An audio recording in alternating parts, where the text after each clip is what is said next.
Mr. Speaker, I beg to move the following motion standing in my name.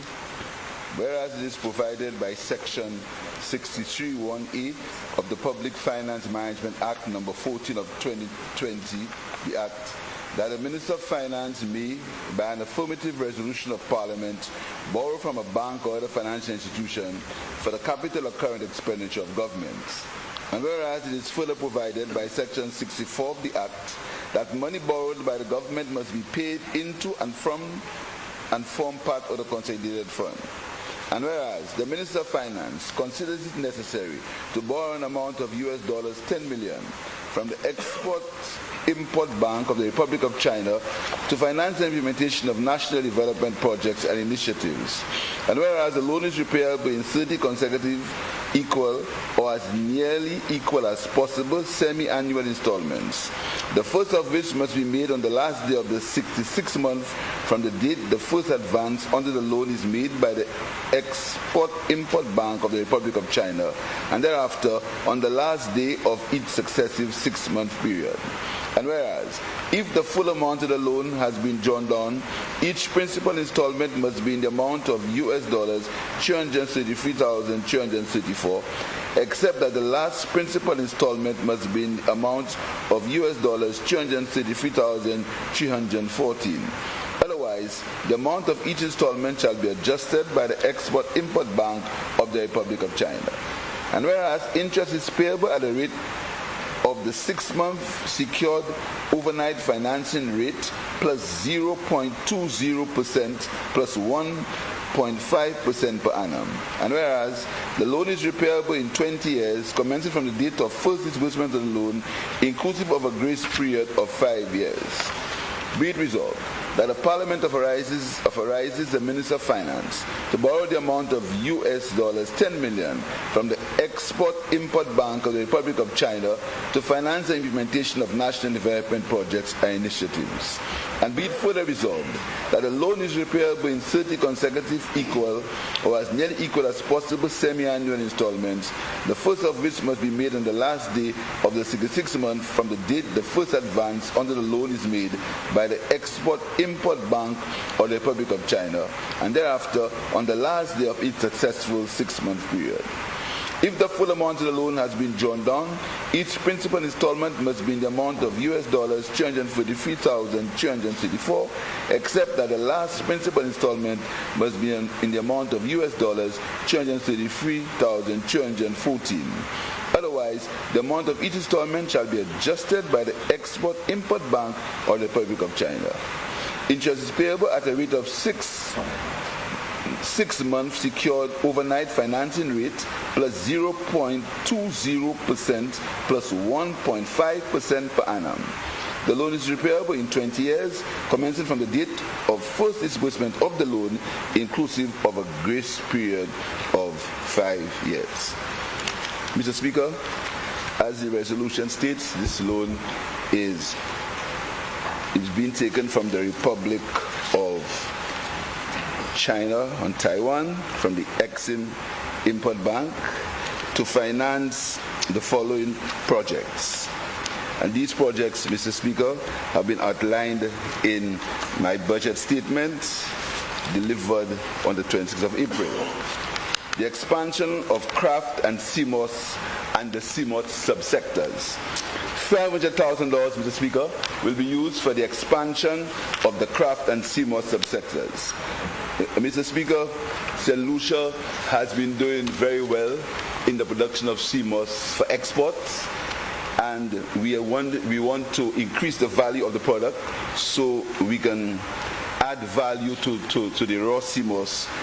And with the support of Exports St. Lucia and the Ministry of Agriculture, that work is being done so that we can increase foreign exchange and increase our export of CMOS at a higher value.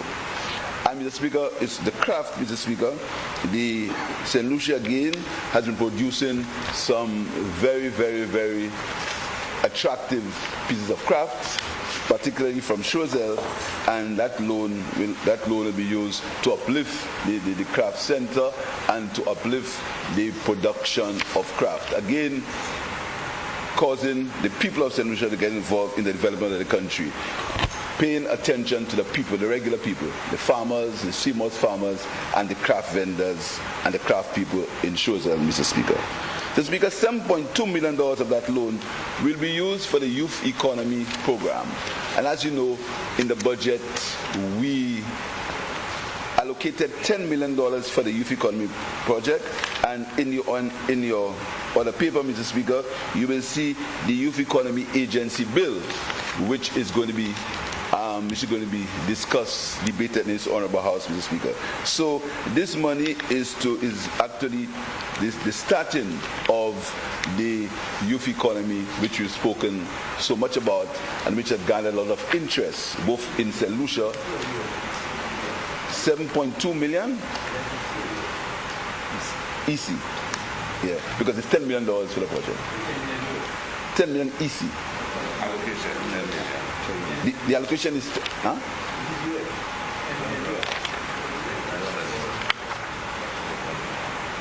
Okay, let me explain to you again. For the craft and CMOS, you can add it up, it's $500,000. Agreed? EC. For the youth economy, it's 7.2 million EC. Right? Then we go now to the other section where we are going to be using $200,000 EC for the National Competitiveness Agenda. That is to seed money to create a partnership with the Complete Caribbean Partnership Facility, which was able to formulate a national competitiveness agenda and a draft innovation policy. You know, we've got to make St. Lucia more competitive. We've got to make St. Lucia be able to compete in the global world. So we're using $200,000 from that money to spend to create that level to upgrade the level of competition in St. Lucia so we can compete in the real world. So $200,000 being used for that, Mr. Speaker. And Mr. Speaker, then we are going to use from that money $4 million for the Millennium Highway West Coast Road project. And the truth is, Mr. Speaker, I'm not very happy with the way that project is progressing. This project, we will have to look into why a contract has been signed almost a year, and then more than a year, Mr. Speaker, 2 years. And as we said, the last government decided that they would have used the money from the British for the West Coast Road. We thought it was their prerogative and we supported. But this project is very, very slow, Mr. Speaker. It ought to be a free stage. It ought to be the road ought to be constructed in 3 stages. Stage 1, a contract has been awarded, and the work on stage 1, Mr. Speaker, is almost non-existent. And I think the Ministry of Infrastructure will have to look into why is that road taking so much time? So the government's contribution, because it's $4 million, and we're going to get a $4 million from that $26 million or $10 million US from the Taiwanese, Mr. Speaker. And $3.4 million of that money is going to be used for the street lighting replacement project to augment what is there already, because we need to change every light in this country to save.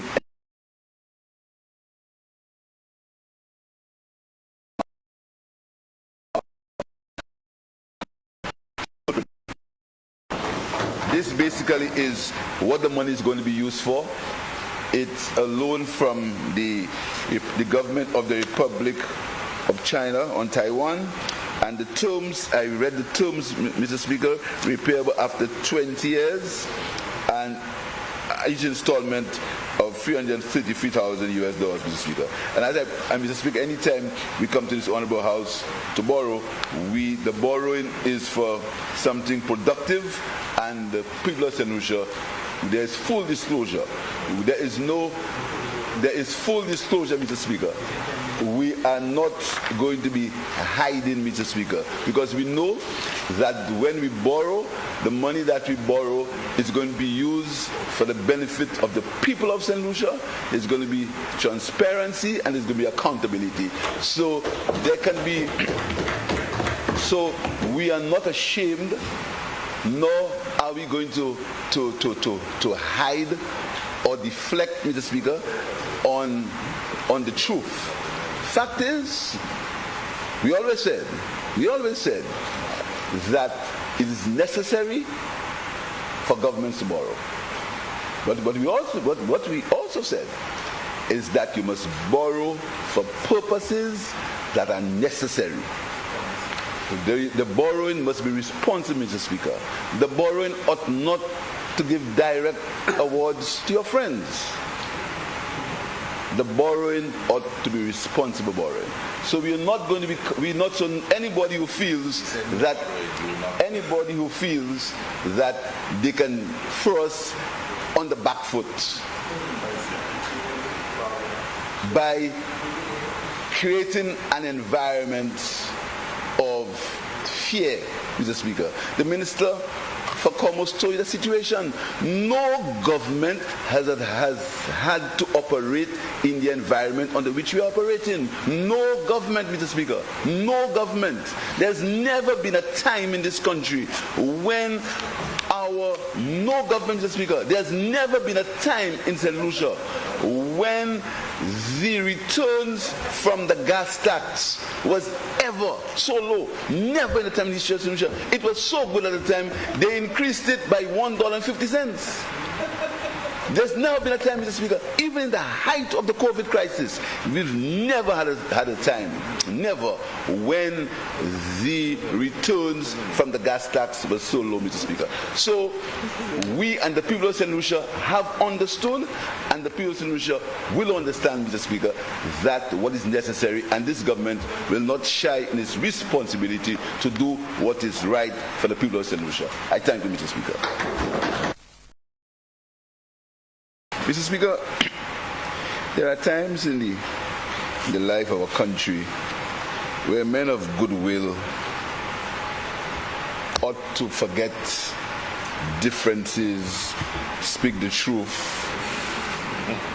give advice, give counsel, criticize when necessary, and see what is happening in the world, Mr. Speaker. Have a look at what's happening in the world. But Mr. Speaker, when you are consumed with anger and envy and entitlement, and you believe that you have a right to something that has been taken away from you, Mr. Speaker, you behave in ways that are unimaginable. It happens all over the world. Boris Johnson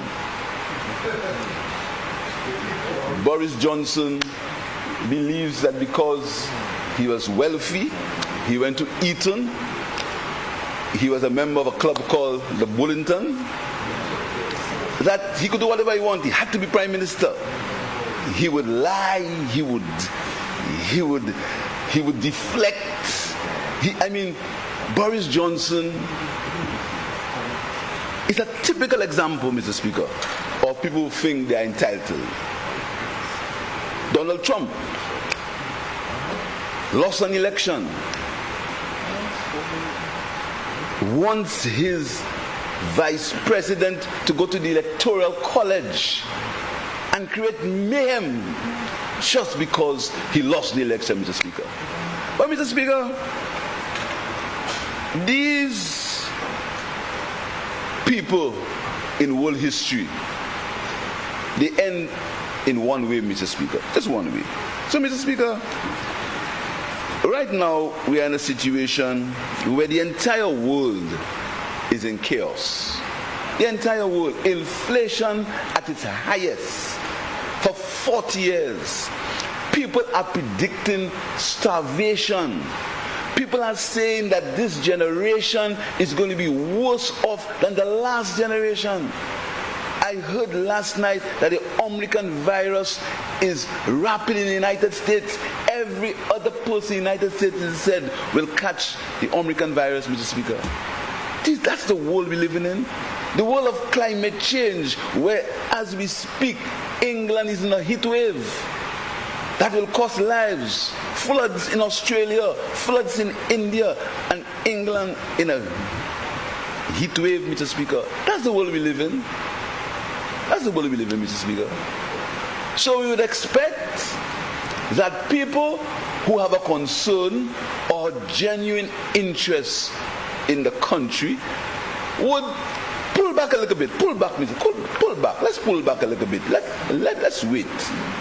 Let's see how we'll come through this crisis. But no, we make political mileage with a poor Calypsonian who was injured. And I saw something I don't follow Facebook, I don't.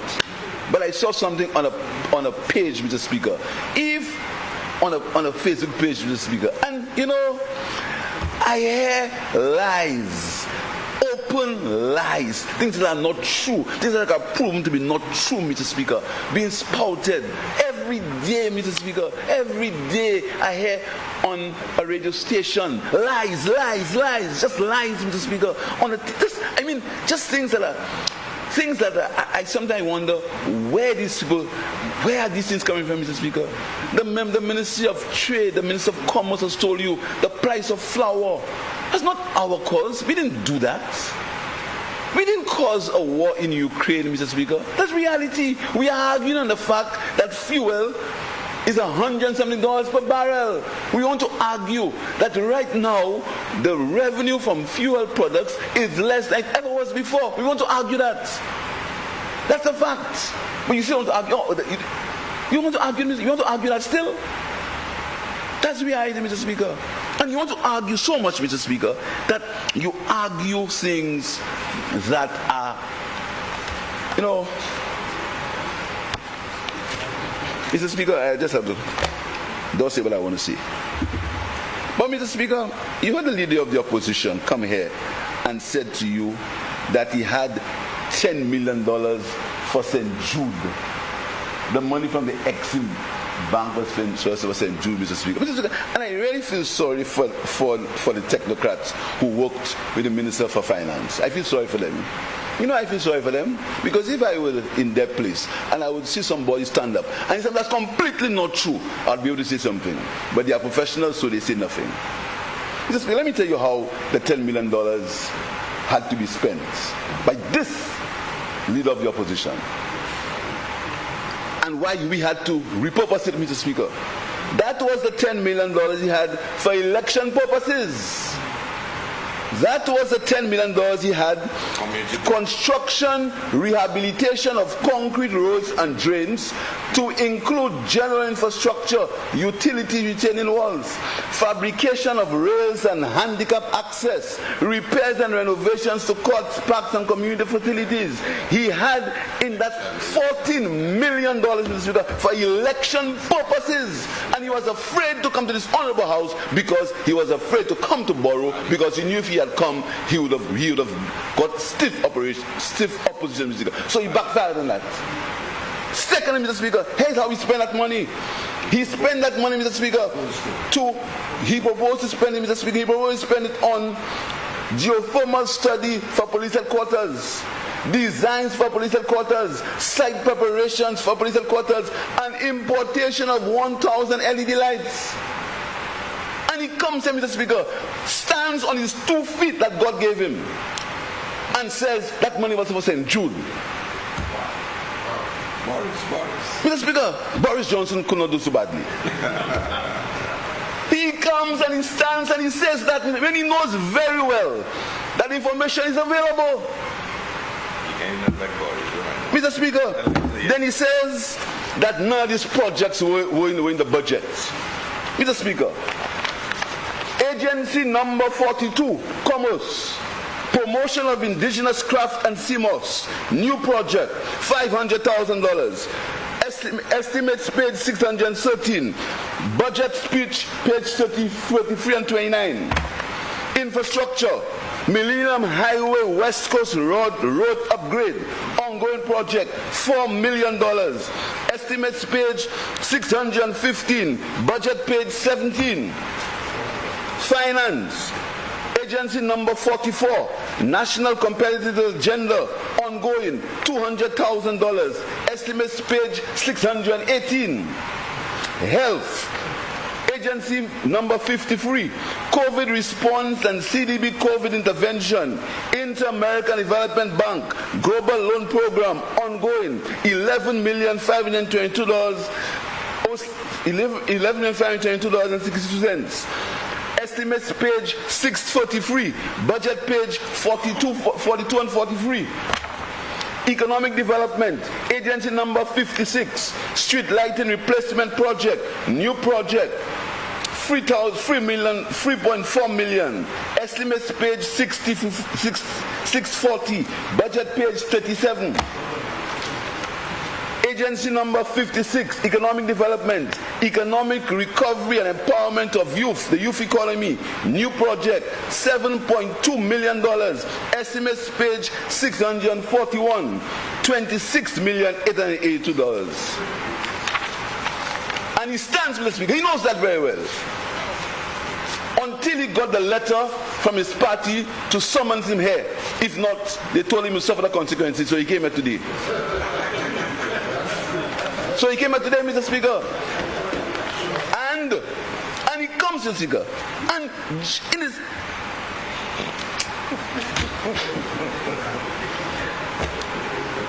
Mr. Speaker, the leader of the opposition says that we should negotiate with the Taiwanese to cap the interest rate and resilience clauses. You think a man can stand up and say that? He negotiated it. We had to repurpose it. There's a letter on the file from the Taiwanese saying why we ought to repurpose. We had to make a case, the poor technocrats in the ministry. Not me. You can ask them. I don't deal, this Minister of Finance, I don't deal with my technocrats like you know. I ask them for policy direction and I reserve the right to take the path that I want based on the policies that they give me. But I don't go to the airport and tell them where to put terminal building, costing the country $43 million in cost overruns. I don't interfere with SLASPA and write them and tell them to give a direct award to somebody. You must do it. I don't do it, Mr. Speaker. And so, Mr. Speaker, so when he comes and talks about capping the interest rate and resilience clauses, he knows very well that the loan that he negotiated, he knows very well. I can sit and ask you to say, and I say it's not true. On his offer, Mr. Speaker, there is no letter that instructs. Hold on, member. The member for Castries East does not have authority to give anybody else authority to speak in the House. You go through the presiding officer. If you wish to rise on a point of elucidation. There is a letter he wrote to SLASPA, Mr. Speaker, telling him to give a direct award for the award. Leader of the opposition. Mr. Speaker, on a point of order, on a point of hallucination, if the member will allow me. Are you yielding, member for Castries East? Are you yielding? No. So you invite me, and then you don't leave it. Mr. Speaker, I'll say it again. There is a letter that he wrote to SLASPA telling them to give the direct award to the airport to a particular person. Say that's not true. That's not true, Mr. Speaker. On a point of hallucination, because he seems to be giving orders. He said he doesn't give members. The member for Castries. I see him ordering you all around. The leader of opposition, the member for Castries can give every indication he wishes. There is only one sheriff in this house. I am the only person who shall call upon somebody else to speak, and you shall not take directions from the leader of government if you're taking directions from him, if he stands up and asks you to sit down, are you going to ask me to intervene? Mr. Speaker. No, are you going to ask me to intervene if he asks you to sit? I'm going to simply ask you if I could make rise on a point of order on a point of elucidation for the second time. You can rise on a point of order. The point of elucidation is entirely up to him. Correct.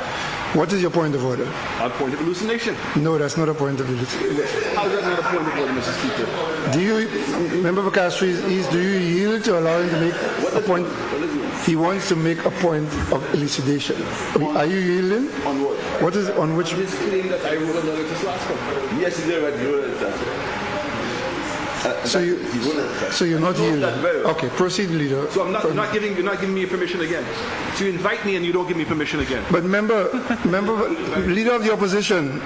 If just a point, remember, if the leader, the prime minister, has made a point that you wrote a letter, there is no elucidation on that. You either deny or you cannot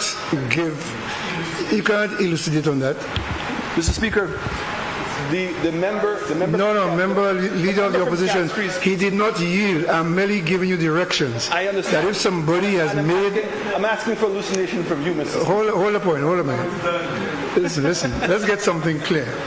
Debate takes place among members. Nobody in this house debates the speaker. The speaker has the chair, he speaks. If a member has accused you of doing something, you do not clarify that. You either deny or you accept. There is no clarification on that. It is open to you to bring information at the next sitting, or you can go boldly and say to the Minister of Finance to make that a document of the House. You so quiet, Mr. Speaker. Mr. Finance Minister, to settle this matter, are you prepared to make that letter a document of the House? When I speak to my colleagues, we'll decide. We will have a lot more to come. And there's a lot more on the airport, Mr. Speaker. I don't want to jeopardize the way forward. So I will decide, with our discussion with my colleagues, when I will make that letter already, because we might need that letter for other purposes.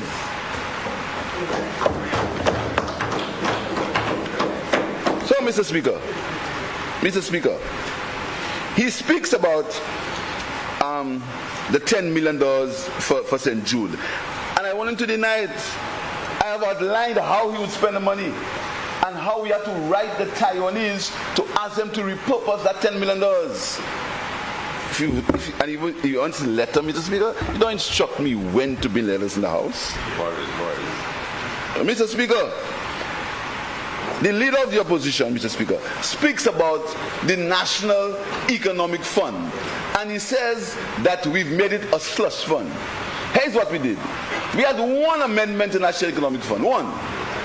We said in that amendment that the cabinet can give instructions to the National Economic Fund. That's all we said.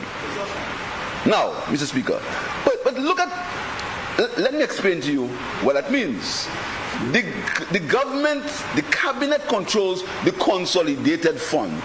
All the revenues of the country is under the control of the cabinet and the parliament, Mr. Speaker. So how can you say to the cabinet, if there's not an ulterior motive in your intention, how can you say to the cabinet, to the parliament is the one that passes the consolidated fund? How you can say to them there's one part of the proceeds of the country that they can't manage?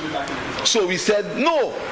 We said that the National Economic Fund will follow the directives if cabinet gives it the directives, Mr. Speaker. That's all we said. So when it comes to talk about it was a lockbox and it was a sovereign wealth fund, Mr. Speaker, he paid a lawyer to do work on a sovereign wealth fund, and up to today we can't get one document on any sovereign wealth fund, Mr. Speaker. Not one document, and we paid the lawyer.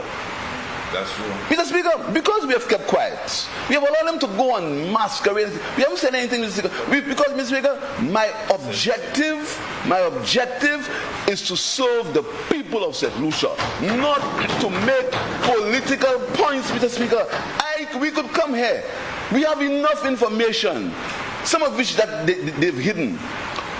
Every day, everything they say, we can show what they did, how they did it, and how did they, what in the best interest of St. Lucia. But we don't have time for that. These men and women there, we have to sit and deal. This time is the most difficult time to be in government ever. What we doing if now, Mr. Speaker? We don't have time to halekase. We don't got time to halekase with Boris Johnson to be lookalikes. Mr. Speaker, so when he comes to talk about sovereign wealth fund, he must tell the taxpayers of this country, why did they pay a lawyer? Plus all the money they paid to prosecute him, criminal offenses against him, minister's account. The former prime minister, all the money they paid to lawyers, he must come and tell the public where did that money go and where the sovereign wealth fund. You don't come and talk about National Economic Fund, it's supposed to be sovereign wealth fund. 5 years ago. And you know, no sovereign wealth fund. But again, that's it. Just say things. Just saying things. Then he comes to talk about St. Jude. St. Jude costs $100 million. And in 80 cents? Yeah, and then he needed another 30 to finish it. Mr. Speaker. They signed a contract for 17 million. Mr. Speaker, I mean... Mr. Speaker, you know, these things, that's the same gentleman, leader of the opposition, who he knows very well. In the middle of July, there was a request for a direct award for $70 million, plus one that was there before for $33 million. The one for 70, the Ministry of Economic Development say, send it to the Attorney General. The one, he said that one was too hot to handle, send that one, and that was in the middle of July. And the Attorney General has it up to now, Mr. Speaker. $70 million extra, apart from the one he had signed for $43 million before. That's $103 million, Mr. Speaker, to complete. And he had already spent $118 million on that box. So, yes, you spent $118 million on the box. Probably you weren't aware. $118 million. Mr. Speaker, that $70 million, Mr. Speaker, the Attorney General has it in his office today, up to today. And I bought it this honorable some time ago, to build the ground floor of a hospital. The ground floor alone. Mr. Speaker, how you expect to build a ground floor of a hospital and people... You're working upstairs and people sit downstairs. Does that make sense? Mr. Speaker, but, Mr. Speaker, there was a report, oil report, and the oil report said that the buildings could be used for the original purpose, which is the hospital. They refused to bring that report in the public. Mr. Speaker, let me tell you something. Any report that we make, any time you use that taxpayers' money to do anything, you're going to bring it in the public domain. Is it? You're going to bring it. So, Mr. Speaker, then he speaks about investors. He spent 5 years in government, and as the Minister for Education says, he did not get a plywood partition in a hotel. Not one. He was Minister of Tourism. He didn't build one hotel in St. Lucia. Not one. He was Minister of Tourism. He was Prime Minister. He did not build one hotel in St. Lucia. Not one. And that was before COVID. But he rented a tent for $3 million. Not one hotel. Mr. Speaker, when I was Minister for Tourism, and I'd like to boast, you want me to talk about hotels that built under me? And now I'm back, and 2 hotels have started in this country. 2 of them. And go and see it. And you don't like it, Mr. Speaker? What are you going to do? Mr. Speaker, then he talks about hotels, Mr. Speaker. In sure as hell, Mr. Speaker, next week we are going to send, and know you'll be happy for that. You'll be very happy because we're getting that hotel built that they made a mess with. We're doing it for you. You all. I know for you. Probably weren't there, but a mess is very different. But you know why? I tell you something. Let me tell you what investors tell us. Investors tell us it is refreshing to deal with us. They say that it's the air, it's a breath of fresh air. They say they're no longer told which lawyer to go to. They say they're no longer told if you go to this lawyer, you're not going to get anything. They are told that's what they tell us. They said to us, when we're dealing with us, it's a breath of fresh air. And that is why a number of new investments, including new hotels, will commence in St. Lucia before this term of office is over. Because of our transparency, because of our accountability, and because of the fact that there is no minister who is super to the Prime Minister.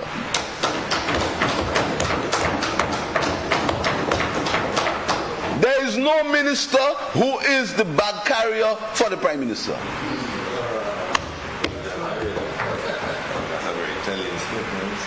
Mr. Speaker, then he speaks about street lights. This is the same government. When we came into power, there was a loan from the Caribbean Development Bank for $9 million to convert the sodium lights into LED. This loan was approved by the president of the Caribbean Development Bank. A loan component and a grant component. $9 million. He stopped it. He stopped it. I mean, this guy, Boris, he stopped it. And he went to some arrangement. That's 5 years. It never came true. Right now, we have renegotiated, and then the street light project is going to continue, and that's our component. But he complains about it. This is the same Minister of Finance who in 2019, when the COVID crisis hit, the documents will tell you that the St. Lucian economy was the worst hit because it was the worst prepared. It was the worst hit because it was the worst prepared. The economy was already in decline in 2019. He inherited surpluses. In 2016, he inherited surpluses. By the time we were in 2019, the country was already suffering from massive deficits because of his lavish spending, Mr. Speaker. And there's something these are factual. So, Mr. Speaker, when we come to this honorable house, and as I said before, we're going to be spending all our time saying what you do, what you say, what you do, Mr. Speaker. But we're not doing it because each man, woman in this honorable house is dedicated to put our people first. They're dedicated to the fact that we have to reverse what's happening in this country. We have to get people. Look at when you see, Mr. Speaker, what's happening in this country. There is a new bus. The member of Castries North had an exhibition for young people in La Clery. The number of young entrepreneurs who showing that level of wanting to do something, Mr. Speaker. And then what you do? You castigate the youth economy. You castigate it. You say there's $5 million in the youth economy for administrative purposes. You are going to see the bill. You should read a little more before you talk. The bill says, Mr. Speaker, the bill says, I'm not going to that now. Anyhow, the time will come for that, Mr. Speaker. So, Mr. Speaker, the leader of the opposition has once more failed the people of St. Lucia. He failed them as a Prime Minister, and now he's failing them even more as leader of the opposition. Because he's offering no guidance, he's offering no advice, he's offering nothing constructive in this crisis time, Mr. Speaker. And only what he hopes to do is to come here with flashing mirrors, come and deflect, come and say all kind of things. He knows it's not true. And when you prove this is not true, he's shameless. Mr. Speaker,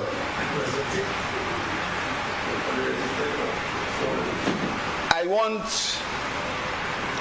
to thank the people of St. Lucia, Mr. Speaker. I want to thank them because they are experiencing now things that are beyond their control. I heard the member for Microsoft say that government should reduce import duties. You think the member doesn't know that we are operating under a CET? Common external tariff? You think he doesn't know that? You think he doesn't know to get derogation we have to go to quoted, we have to get it from all other states in the region? You think he doesn't know that? But because he knows that people are under pressure, he says that. And his surrogates behind, yes, yeah. I said, repeat it. You think he doesn't know that? You think he doesn't know? You think he doesn't know, Mr. Speaker, that our revenue from petrol is the lowest that's ever been? You think he doesn't know that? You think he doesn't know that, Mr. Speaker, that when he came into government, he increased the taxes on fuel by 150 to pay the roads that he built? And you think he doesn't know that we're not getting any 150 again to repay these loans? Think he doesn't know that? Think he doesn't know that? But Mr. Speaker, he hasn't got the fortitude. He hasn't got the love for people. He hasn't got the love for country. He hasn't got the desire to see people, St. Lucia, get better. To say to St. Lucians, let us hold on together. Let's hold on for now. Things are tough. Let's hold on. The government made a mistake. If the government made a mistake, pull the government up. Let's hold on because things are tough, Mr. Speaker. But the people of St. Lucia know better. And the people of St. Lucia, Mr. Speaker, will stand by this government because they know that we put them first, Mr. Speaker. I thank you.